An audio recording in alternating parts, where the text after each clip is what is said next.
안녕하세요. 안녕하세요. 오랜만에 뵙습니다. 아니, 지금 후쿠시마 오염수 방류가 정말 임박했다는 소식이 들려서 너무 걱정돼가지고요. 이렇게 연락을 드렸어요. 아니, 이게 위험하다는 건 우리가 알고 있지만 도대체 이게 어느 정도가 심각한 수준인 건가요?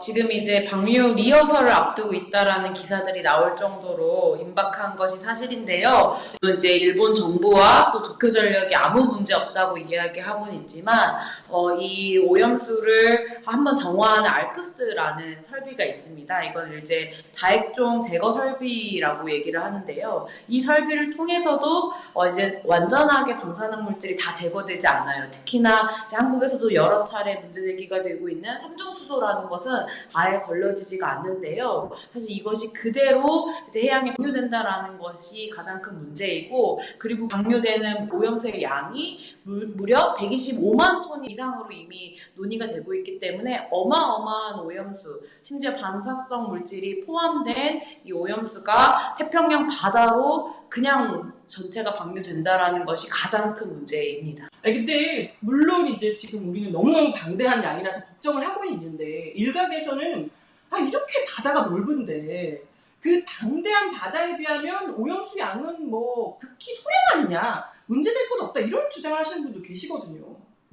네, 일단 제가 한 번에 방류되는 그 오염수의 총량만 말씀드렸는데요. 실제로 이 오염수 안에 있는 삼중수소라든지 또 이 외에 그 걸러지지 않는 이런 이제 방사성 물질이 이 안에 얼마나 포함되어 있는지 도쿄전력이 전혀 공개하지 않고 있어요. 그래서 이 해양 방류로 지금 어느 정도의 방사성 물질이 방류되는지조차 알 수 없기 때문에 이게 자연 정화가 가능한 수준인지 실제로 인간의 몸에 유해하지 않을 수 있는지에 대해서 전문가들조차 파악할 수 없는 것이기 때문에 이것에 대해서 그렇게 주장하는 것은 아주 비과학적이라고밖에 말씀드릴 수 없을 것 같아요. 제가 알기로는 이 방사성 물질이 또 계속 쌓여 있고 오랫동안 이제 고여 있었던 거기 때문에 그 양이 균질하지도 않습니다. 그래서 매우 미지의 영역인데 이것을 그저 이제 해양 방류를 통해서 자연 정화할 수 있다라고 이야기하는 것은 매우 큰 문제이고요. 또한 이제 삼중수소는 인체에 큰 무리가 없을 것이다라고 얘기하는 학자들이 있는데 이미 이것은 여러 차례 영국이나 다른 국가들을 통해서 연구 결과가 나온 바가 있어요. 그러니까 2001년도에 영국 브리스톨 해협에서 어패류 체내에서 고농도의 삼중수소가 있다라는 이런 이제 내용들이 발표되기도 했고, 사실 삼중수소는 우리나라에서도 지금 핵폐기물이나 이런 오염수로 방류가 되고 있기도 해요. 그래서 이게 지금 일본 국가뿐만 아니라 우리 국내에서도 방류하고 있는 건 사실이기 때문에 이러한 것들이 이번에 이렇게 한 번에 크게 방출되는 것이 허용되면 아주 나쁜 선례가 된다는 것도 끔찍한 일입니다. 그래서 이제 다른 국가들도 아니 일본도 저렇게 많은 양의 방사성 물질을 방류했는데 우리나라는 왜 못하냐라고 이야기하기 시작하면 이제 모두가 태평양 바다에 그런 오염수를 방류하는 이런 문제들이 발생할 수 있기 때문에 이게 그냥 넘어갈 수는 없는 문제라는 것을 좀 단호하게 말씀드리고 싶습니다. 아니, 근데 우리가 얼마 전에 한일 정상회담 통해서 왜 오염수 시찰단이 또 일본까지 갔다 왔잖아요. 근데 뭐 좀 안전성 검증 그때 좀 안 됐었나요? 시찰단이 갔다 온 것에 대해서는 정말 할 말이 많은데요. 우리나라가 사실은 시찰단이 2번 다녀왔어요. 이제 민주당 안에서 독자적으로 시찰단을 꾸려서 다녀왔고요. 두 번째는 기시다 총리가 방한 이후에 정부 간의 협의에 의해서 시찰단이 다녀왔는데요. 첫 번째로 민주당이 다녀왔을 때는 이 문제에 대해서 안정성이라든지 혹은 어민들에게 가해진 피해라든지라기보다는 윤석열 정부를 규탄하는 방식으로만 논의했기 때문에 실제로 태평양 바다의 뭐 안전이라든지 후쿠시마 해역에 대한 주민들에 대한 안전성 문제보다는 단지 정부를 비판하는 용도로 이야기했다라는 거에 대한 우려가 1차적으로 그 시찰단 방문에서 있었고요. 두 번째로 이제 정부가 파견한 시찰단의 경우에는 일본이 그동안 주장해왔던 것을 그대로 오케이하고 허용하는 방식으로밖에 논의되지 않았다고 해요. 그리고 가장 큰 문제는 제가 최근에 일본 녹색당과 한국 녹색당이 세계총회에서 만났었거든요. 두 가지 사안에 대해서 물어봤을 때 일본에서 언론 보도조차 제대로 되지 않았다고 해요. 그래서 사실 이 두 번의 시찰단 모두 실제로 한국이나 이 태평양을 우리가 공유하고 있는 주민들이 얼마나 이 문제가 심각한지에 대해서 알 수조차 없게끔 그저 정말 방문하고 온 것이 전부라는 것이 가장 큰 문제이기도 합니다. 말씀을 드리니까 일본 내부 반응도 좀 궁금해요. 아까 일본 내부 여론도 좀 반대하는 목소리가 꽤 높은 걸로 알고 있거든요. 좀 한국 언론에서는 이따금 이제 일본 주민들은 이것을 굉장히 찬성한다라는 식의 보도를 하기도 하고, 특히 몇몇 언론에서는 문제 없다라고 이제 일본 정부에서 이야기했기 때문에 그것에 동의하는 시민들이 많다라고 하는데, 실제로 후쿠시마 주민들이나 일본 시민들에게 설문조사한 내용들을 보면 과반 이상이 이 방류에 대해서 굉장히 우려하고 반대하고 있고요. 후쿠시마 어민들 같은 경우는 실제로 굉장히 보수 정부, 보수 당이 지지자임에도 불구하고 내 생계를 비롯해서 안전에 굉장히 큰 영향을 줄 것이라는 것을 고려하고 매우 크게 반대하고 있는 사실이라고 합니다.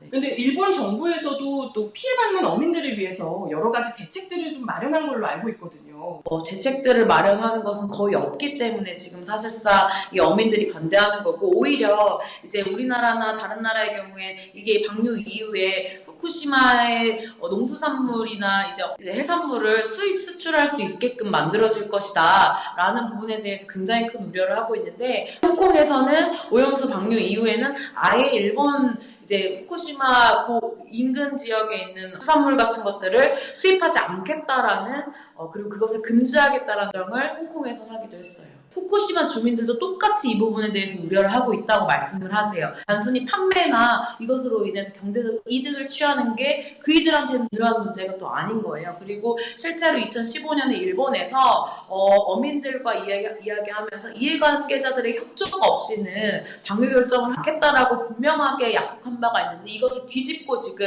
방류를 하겠다고 아주 강하게 드라이브를 건 거고요.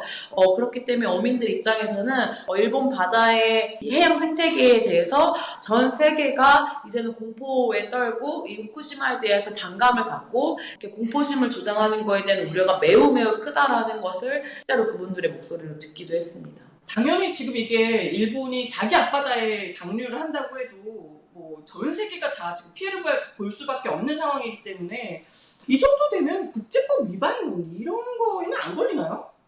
우리가 런던 협약이라는 걸 맺은 바가 있어요. 이제 해양 오염을 방지하기 위한 이제 협약을 1972년도에 맺었고요. 여기엔 당연히 이제 우리나라뿐만 아니라 일본에서도 함께 이것을 맺었었고 분명히 약속한 바가 있는데, 지금 이것을 완전히 무시하고 이 해양 방류를 결정한 것이죠. 그러니까 일본은 더 이상 이 오염수, 핵폐기물을 자기네 영토에 보존하지 않겠다라는 그 심보로밖에 보이지 않아요. 그런데 이번에 일본 분들 만나서 이야기를 나눠보니까 이미 일본 시민사회에서는 검토한 바로 이것을 해양 방류하지 않아도 고체화시켜서 영토에 보관할 수 있는 공간이 충분하다고 합니다.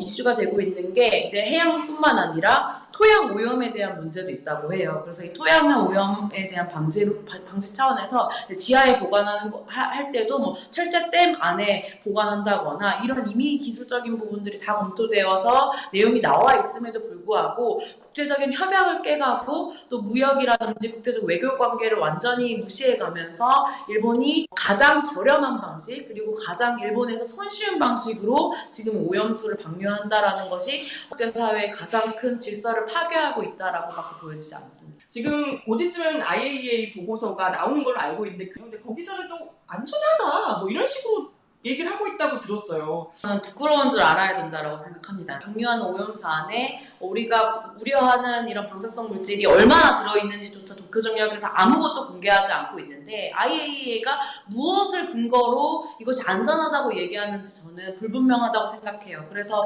가장 과학적이고 객관적이고 보편적인 결정을 해야 되고 그런 것들을 제출해야 되는 기관이 이런 식으로 제대로 투명하게 정보 공개도 안 되는 차원에서 그 기준을 가지고 이것이 안전하다고 말을 하는 것은 저는 부끄러운 줄 알아야 된다고 생각하고요. 저는 그렇기 때문에 더더욱 이 주변 국가들이 IAEA에게 아주 강력하게 항의할 수 있어야 된다는 생각을 가지고 있습니다. 어찌됐건 지금 일본이 이렇게 정말 손쉬운 방식으로 방류를 해버리면 피해를 보는 게 지금 한국일 수밖에 없잖아요. 그래서 우리가 지금 어떻게 해야 되는가가 너무 중요한 것 같은데 지금 정보 보니까 깝깝하거든요. 네, 저는 그러니까 일본이란 국가는 어쨌건 세계적인 국가이고 굉장히 모든 것에 앞서 있는 국가인 것을 인정하고 또한 중요한 이웃 국가이기도 하잖아요. 이러한 관점에서 이 문제에 대해서 한국 정부가 강하게 이제 아시아 태평양 국가들과 함께 입장을 내야 된다고 봅니다. 그런데 물론 여당에서도 이런 식으로 그냥 아무 문제 없다라는 태도를 관해서 이것들을 진행시키는 것도 문제이지만 실제로 우리의 태평양과 아시아의 어떤 안전 문제라든지 그리고 태평양의 생물 보존, 생물 다양성 보존의 문제라든지 그리고 이제 탈핵을 통해서 안전한 사회를 건설하는 것에 대한 전진적인 토론이 이루어져야 하는데 이것이